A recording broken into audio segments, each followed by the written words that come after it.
Welcome to this NPTEL course on Advanced Prestressed Concrete Design. We are in the module 9. In this lecture, we are going to talk about specifically the connections in precast and prestressed concrete elements.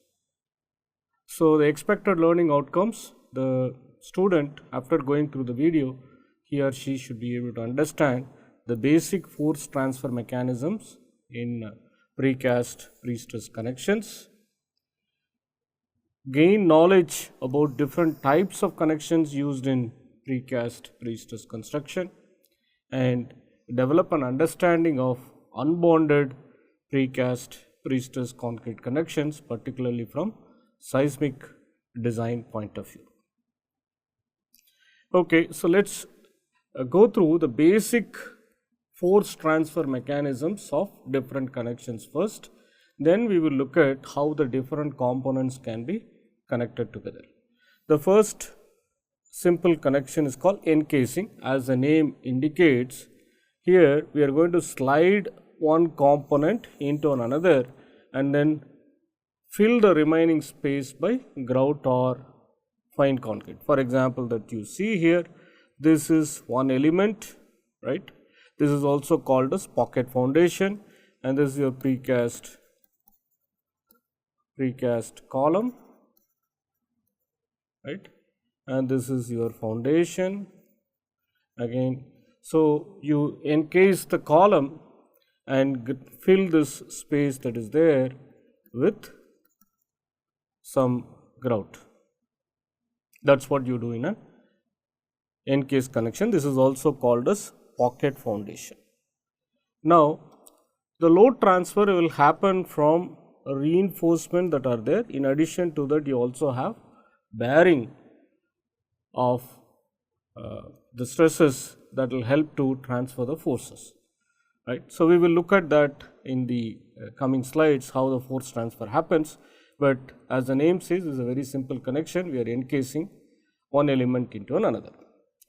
So, the second one is again another simple connection. Here, for example, a steel billet is actually either glued or it can be embedded within the column element during the casting itself. Now, the steel insert can be placed at different locations and it need not be at the same level. So, the steel insert, what we see here, this can be on this side here, on the other side it can be at a different location. So, this can be most commonly these elements are actually cast within the precast elements, or sometimes if you have a steel plate, they are welded. Now, on top of that, another beam or another element will come and sit here. So, this is again a simple shear connection. It will transfer the force only through shear. Okay. So, this is another example by having a connection, simple shear connection here. The next one is also very simple connection that you see here. You have a precast column here, right?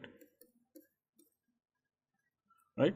And what we do here is we put some neoprene pad, and there is a threaded bar that it is kept inside while casting this precast column. Now, a beam will come. That beam will also have a hole that will be kept while you cast the beam. Then you slide the beam into this threaded bar, then you put your nut and washer to connect it. So, this is also a simple shear connection, and it will not let the beam to slip away from the column. Next one is a lapping connection. So, lapped reinforcement bars, again it is one of the very common connections. So, now how does it help? So, for example, as the name says, two or more adjacent bars can be coupled longitudinally by casting them into a concrete prism, which are also enclosed by stirrups. So, for example, if you look at this is a plan view, right? This is your front elevation. So, you see here, I have, when I am casting this element, this is a precast element, all of them are precast, okay? This is precast. Now, I create a small ledge like this that will come and sit on this corbel of the column, and you see here there is a neoprene pad also that is kept here. Now, there will be a projection of a steel in the form of a U steel will be kept on each element. That U if when you look at it, this is the U that we are talking about in the plan view, right? And this is from this element. Now what I do is I put one on top of each other with a lapping. Now the bar, the double bar that will go inside this lapped region. Then what we do is, this is your cast in place concrete, CAP, cast in place concrete that we do. So this is also a very simple shear connection. Sometimes depending upon the anchorage that you have, you can also develop the moment resistance. Now if your necessary lap length is not available, that is what we are saying, you also additionally transfer the force by double action. For example, this is your double bar. So this double bar also will help me in transferring the force between these two hairpin bars. The U-shaped bar, or is also sometimes it's called as hairpin bar, because it resembles the hairpin shape, right? If you have a double and this hairpin bars, the force transfer is then based on combinations of the lapping and double action. This is again another very simple connection that is typically used in precast elements. Now the double action, as the name says, we are transferring the horizontal actions from one element to another by the virtue of its double action. So basically the bar can bend back and forth to help in transferring the shear, right? So double action is typically used in pin connections, and the double, it helps only transferring the tensile forces without introducing any moment in the connection. That is why it is also called as pin connection. You do not transfer the moment, you transfer only the shear, right? So here it is a horizontal shear that we are trying to transfer by the double action of your bar. And another important connection is a bond connection. Here the connection is done by adhesion and bond between concrete surfaces. Okay, this is only if you want to develop small interfacial stresses, then this bond action will be sufficient. Very typical example is, you have this precast hollow core slabs. These are all precast elements.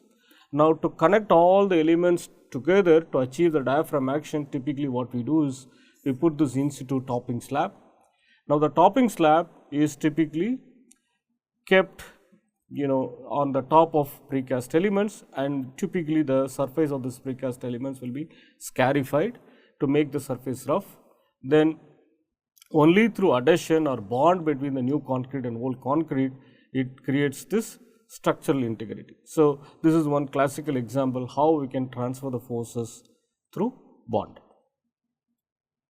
The next one common thing is transferring the force through friction. As you know, shear friction is a very common mechanism. So if you have, for example, I have this is one element, this is one element. If my surface is rough, then when you apply compression at the interface, I am going to generate mu times NC. From your more friction theory, you know that the interfacial stresses can be developed as a function of the amount of compression and the coefficient of friction between the two surfaces, right? So the shear forces are mainly transferred by friction, and compressive forces are required at the joint interface to create friction resistance, like what we see here in figure A. Now the compressive forces are typically also can be induced by keeping some double bars or some reinforcing bars, like what we see here in figure B. Now due to the joint separation, now the tensile forces will be created, which will be balanced by the external load that is coming in the form of a compression force. So due to which what you see here is making the shear transfer by friction possible. So this is called as shear friction effect that you all very well know, right? So here, for example, again in the case C, that what you see here, the surface is made quite rough, right? So I am going to generate quite a good amount of my cohesion stress between the interfaces, which is again a function of your friction angle that you have, and also based on the amount of axial compression that you have.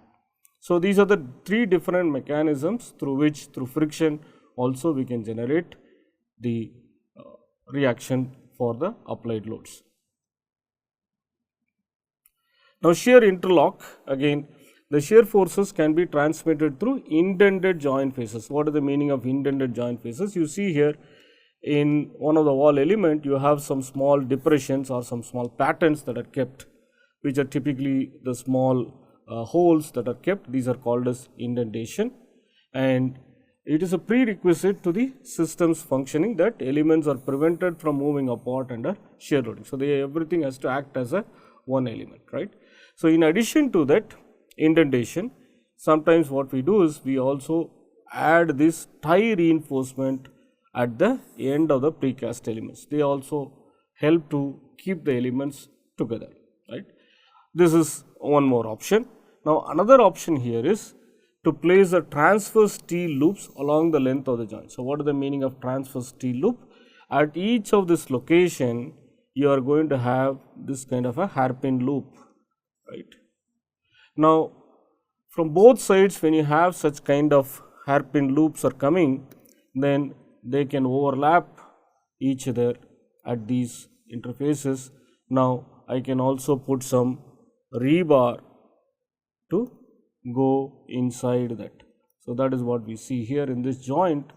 For example, there are some loops from two elements, they lap each other, and through the lapped region we can also insert a vertical bar to make sure that both of them are going to act as a one element. So, this is from shear interlock mechanisms. Again, we can transfer the forces and also to avoid the slip between the two elements at the interface. Right. Now, let us look at again another joint, which is a staggered joint. So, what is the meaning of staggered joint? So, instead of having this indentation at a regular distances, what we have here is we create a depression at the two elements, so they interlock each other. So, this is a staggered joint in a typical wall element, which is quite commonly used in precast systems. Now, we can also have a bolt and welded connection, just like what we have in steel structures. The bolted welded connections are very common in steel structures. So, here also we can, in precast also we can create that by making sure that in the precast element itself, while producing, I can attach all this, either a cast-in bolt or threaded projecting reinforcement bar or a drilled insert bolt or an anchored threaded socket. Different types of anchorages are available. Those we insert them during the production process itself. Now, this over which an element can come and sit, and they can be bolted together, right. So, we will see some examples. For example, you see here, this is a typical example of a bolted connection. Now, I have some steel angles with the bars that are welded like this to this. In addition to that, you will also have a rebar that will be coming and it will be bonded to this L angle, okay. So, then whatever, then you leave a hole there in this bottom of the column, then the element can, the reinforcement can come through that, and you can attach a bolt like this. So, this is one simple example of a bolt connection. So, this is what I said, the steel angle can be used to connect the rebar. So, when you weld rebar to this angle, obviously the transfer of forces are going to happen, because typically the weld strength is higher than the rebar strength itself. So, and you can calculate what is the length of the weld required to transfer the exact amount of force that what you want. Now, we can also embed different types of elements like this. For example, what you see here is an angle, now a plate with a U-shaped element which are embedded, then you have a T-shaped kind of element that is embedded in the element. Then you can attach the rebar that it is coming on the precast element also, you can weld it like what we shown here. So, this can be further bolted with the other element that is going to come. Now, the bars are also typically between the two elements. Sometimes the bars are also welded to the anchored units to transfer the forces. Now, we have understood what are the different force transfer mechanisms. Now, let us look at what are the types of connection that you have. Okay. So, we are going to look at different scenarios. First, let us look at how the foundation and column is going to be connected. Okay. For example, then we can have column to column connection, then we can have a column to beam connection, then we can have a beam to beam connection. So, let's look at each one of them: beam to floor or roof slab element connection, then wall to wall connection. These are all the typical connections between different elements. So, you have foundation to column, column to column, column to beam, beam to beam, beam to floor slab or a roof slab, wall to wall. Different types of connections are possible, that we will go through that with examples. Now, let us look at the foundation to column connection. Now, you see here, either we can do an encased connection, or this is a very simple base plate bolted connection that you can see. You can have these bolts which are just like in steel element, right? Steel superstructure, the column element will come, but typically the foundations are made of concrete. While casting the foundation concrete element itself, you embed a J bolt. Typically J bolts are used. Like the same kind of J bolts can be inserted while doing casting, then the precast element can come and then you can bolt it. Now, only thing is, in the precast element also, now the rebars have to be attached to some element and welded, so that the force transfer happens between the bolt to the bar which is inside the precast element. Now, this is how it is. For example, you see here we can also put an base plate at the bottom of the precast element, which are embedded inside by some steel element. Then what I can do is, I can also, so for example, let us say I put some angle element like this inside during casting. On top of that, I can also have some rebar that can come like this. Right. So, in this way, the base plate is all connected to different elements and the force transfer will happen to the internal reinforcement. Then this base plate can be connected to the bolt that are attached from the foundation, bolts from foundation. Okay. Now, you know that when you have a column subjected to horizontal shear, moment and vertical force, you need to develop the resistance. Of course, through bearing, I am going to get this F1 resistance for the applied compression, right. In addition to that, for the moment, I can generate some tension forces and compression forces in the bolt to satisfy the moment equilibrium. Then for shear resistance can come from the shear resistance at the interface of this connection. So, like this, you know, whatever that we can achieve with the steel structure, that can also be achieved here in a precast element, but only thing is, the end surface where the things are going to be connected has to be thought through and fabricated in a proper way. And this is again one classical example. Here you can see here in the precast element you have this recess, then on the surface you will have a steel shoe. These are also called as column shoe. Okay. And you have a bolt that can be attached and then it can be tightened like this. Depending upon the positioning of the bolt, you can generate any amount of resistance for the applied moment and shear forces that you have. Okay, next connection is foundation to column again. In this connection here, the double connection, as you can see, it is also a very common connection. You put a splice sleeve, right? You put a splice sleeve and then these double bars will go inside the sleeve. For example, this bar will be protruding outside from the foundation, then you have the sleeve inside, then this bar is already cast within the cast with column, but this will have a space hole. So, this rebar, the double bar bottom rebar will go into the column sleeve, then it can be grouted. So, this is one typical grouted sleeve connection that typically we use. And this is a example what you see here. Typically, the column bar will be threaded and it will be attached to this one end of the bar tech. Typically, these are couplers, okay, and grouted couplers. So, you get this threaded to this coupler one end.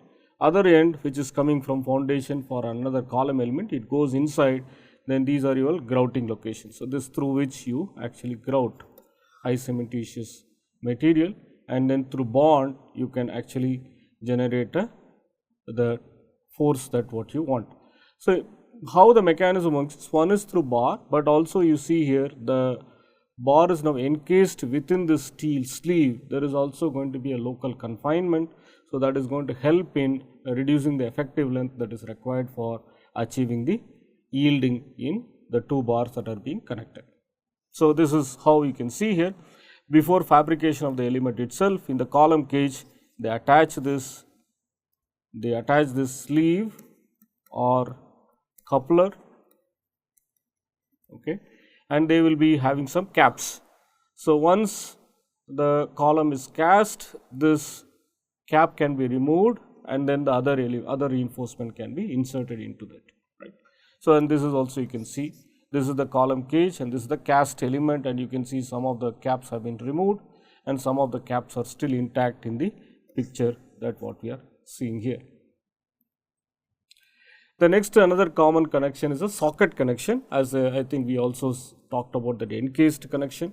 So these are all one and the same, and if your depth of your element is h, typically this pocket foundation will have a depth of about 1.5 times the h, and then you have like this kind of force mechanism that you will develop. Now what I can also have is, in these pockets I will also have reinforcement like this, right. Reinforcement can be put like this, right. In addition to that, I can also have multiple reinforcement. So that will help in creating that couple of F3 and Ft, that will help in resisting that applied moment M, right. So in addition to that, you can also generate the shear resistance like this. Now this everything is encased with the grout material. All these locations will be filled with grout.